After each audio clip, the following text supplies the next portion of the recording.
اپنے وزیر سے کہا، وزیر اعظم سے کہا کہ بھئی مجھے لے چلو، مجھے محسوس ہوتا ہے کہ میرے دل میں وہ رقت، وہ نرمی، وہ حکمت، وہ دانائی ختم ہو رہی ہے.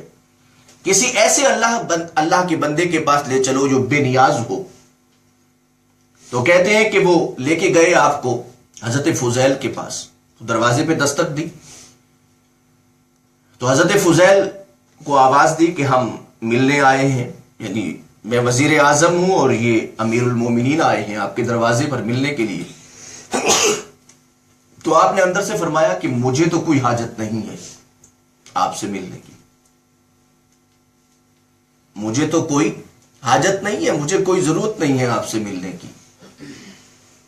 میری کوئی تمنا نہیں ہے کہ میں امیر المومنین سے ملوں اور امیر المومنین کے وزیر اعظم سے ملوں، میری کوئی تمنا نہیں ہے.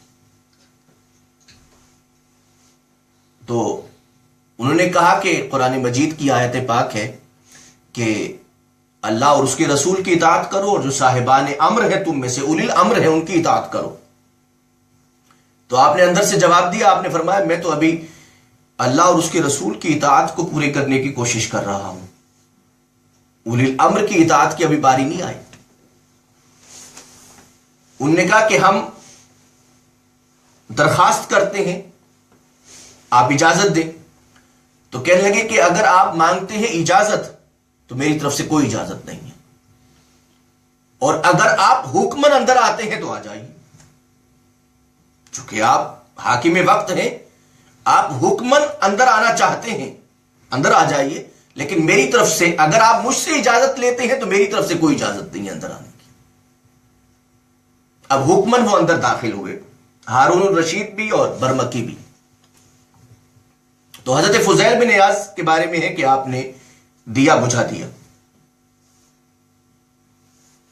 تو اب اندھیرے میں جس شخص کو، ہارون رشید جیسے انسان کو، اگرچہ وہ صاحب عدل انسان تھا، آج بھی اسلامی تاریخ میں اس کا نام سنہری حروف سے ہے، اس لیے کہ اس نے امت کو سائنسی اعتبار سے، علمی اعتبار سے زمین سے اٹھا کے عرش پہ لا کے کھڑا کر دیا تھا.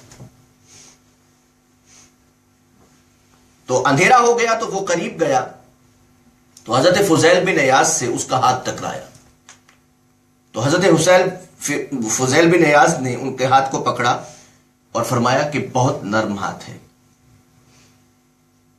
بہت خوشبودار ہاتھ لگتا ہے. فرمانے لگے کہ اگر یہ جہنم میں چلا گیا تو پھر کیا ہوگا؟ دنیا کی آسائشیں رکھنے والا ہاتھ اور دنیا کی آسائشوں میں رہنے والا یہ جسم اگر جہنم میں چلا تو کیسا ہوگا؟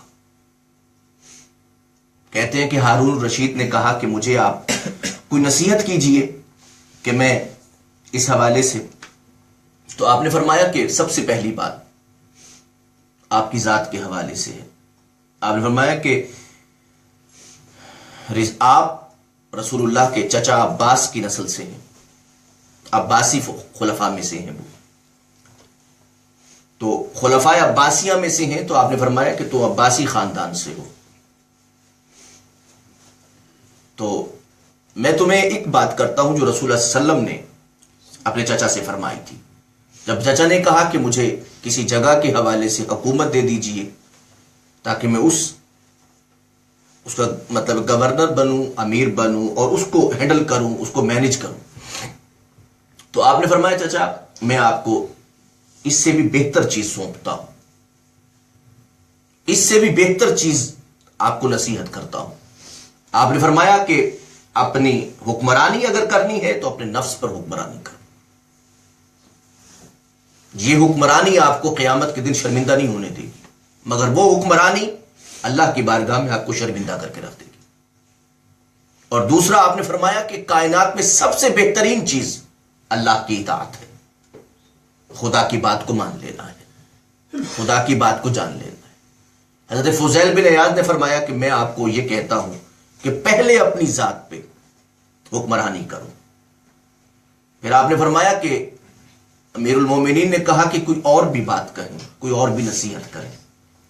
آپ نے فرمایا کہ میں تمہیں اور نصیحت یہ کرتا ہوں کہ تم اس پوری سلطنت کو جو لاکھوں مربع میل پہ ہے، پوری سلطنت کو اپنا گھر سمجھو. اس پوری سلطنت کو اپنا گھر سمجھو، اور یہاں پہ رہنے والے اگر بزرگ ہیں تمہارے تو انہیں اپنے والد کی جگہ پہ سمجھو، اگر عورتیں ہیں بڑی ہیں بزرگ ہیں تو انہیں اپنی ماں کی جگہ پہ سمجھو، اور اگر کم عمر ہیں جوان ہیں تو اپنے بھائی کی جگہ پہ سمجھو، اگر تم سے چھوٹے ہیں تو اپنی اولاد کی جگہ پہ سمجھو، اپنے بیٹے کی جگہ پہ سمجھو، اپنی بیٹی کی جگہ پہ سمجھو، انہیں اپنے گھر بار کا حصہ سمجھو، انہیں اپنا گھر بار سمجھو۔ پھر عرض کی کہ اور نصیحت کو کیجیے۔ آپ نے فرمایا یاد رکھو کہ لاکھوں مربع میل پہ پھیلی ہوئی تمہاری سلطنت، اگر کوئی تمہیں کہتا ہے تم امیر المومنین ہو، پریزیڈنٹ ہو، تمہاری گردن یوں بلند ہو جاتی ہے کہ میں لاکھوں مربع میل پہ ہوں، لیکن قیامت کے دن کوئی ایک بھی عورت، ایک بھی بچی جس کا دوپٹہ تار تار ہوا ہوگا، ایک بھی انسان جو تمہاری کفالت سے محروم رہ گیا ہوگا، تم لاکھوں مربع میل، اب تمہاری زبان ایک سیکنڈ کے اندر مقدر کا فیصلہ کر دیتی ہے انسانوں کا، مگر قیامت کے دن کمزور ترین انسان تمہارے گریبان کو پکڑ کے کھڑا ہو جائے گا اور تمہیں گھسیٹے گا، اور تمہیں گھسیٹ کے خدا کی بارگاہ میں لے کے جائے گا، اس لیے کہ اس وقت وہ خدا ہوگا جو فرمائے گا لمن الملک الشو۔ آج ہے جو کوئی مالک ہو، کوئی ملک رکھتا ہو، کوئی مملکت رکھتا ہو، تمہیں غریب سا آدمی، کمزور سا آدمی، نادار سا آدمی تمہارے گریبان سے پکڑ کے گھسیٹ کے خدا کی بارگاہ میں لے کے جائے گا۔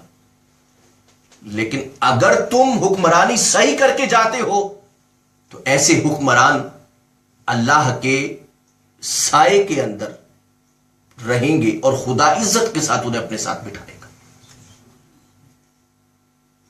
آپ نے فرمایا وہ ہارون رشید روتا رہا اور روتے روتے غشی پڑ گئی اس پہ،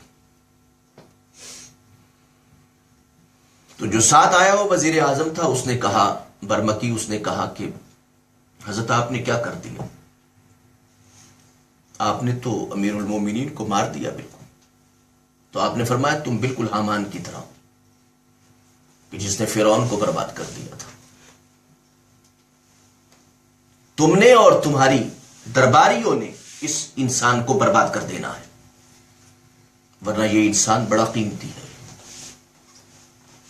ہمیشہ حکمران اچھے ہوتے ہیں، جو اچھے حکمران ہوں انہیں شاید نیچے والے لوگ جو ہیں تباہ کر